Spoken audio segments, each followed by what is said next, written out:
Hello YouTube, one more time. Okay, today we're working on this Subaru engine of that WRX that we have up there.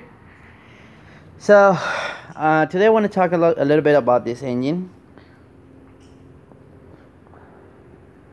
which for the most part is new to me, because normally we don't work on Japanese cars, but today was a special occasion, and so we removed the engine from this Subaru. You guys can see right there, it's pretty tricky. There's a tranny, we left everything there, and so we decided to take the engine out.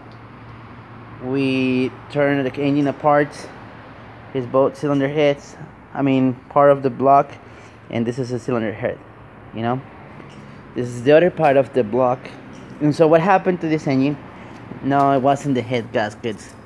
For you guys who think the head gasket was a problem, well, not in this case. I guess for the most part, the engine, I believe, is over 200, close to 200,000 miles. But no, that wasn't the problem. The problem was that we were experiencing knocking noise coming from the engine. So we decided to take it apart and see what was happening. Alright, so I already took everything apart. Well, me and my friend, we were taking it apart. So I don't know if you guys can see. This is not normal.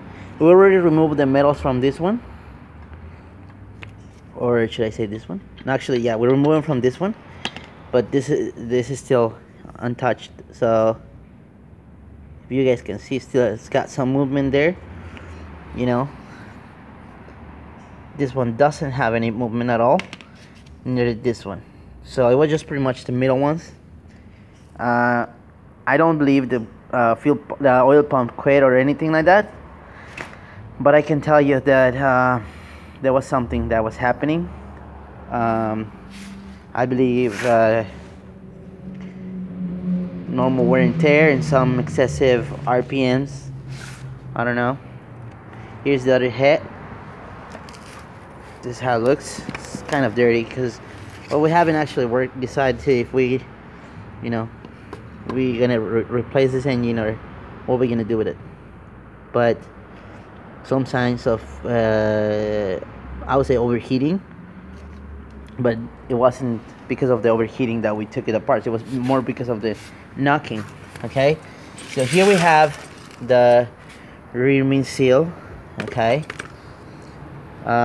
here we have one of the metals from the connecting rod. It's pretty beat up. That's why we have some knocking. You see the other one? This one goes like this on a connecting rod, and these are the main bearings. As you guys can see, it's pretty beat up, So yeah, so that's what happened. Let me show you on this side. Sorry about the mess. It's kind of challenging to actually take this engine apart. There's some pins over here that you have to remove and some other stuff, but for the most part, this is how it is. So yeah, this is what happened when you hear that, oh, this engine needs to be rebuilt or something. This is pretty much what it takes to actually do that kind of job and stuff like that. So here is, whenever you guys hear like a knocking coming from your engine on a Subi, this is pretty much what you have to go through. Alright, so we wrap it up here and wish us luck. Thank you guys.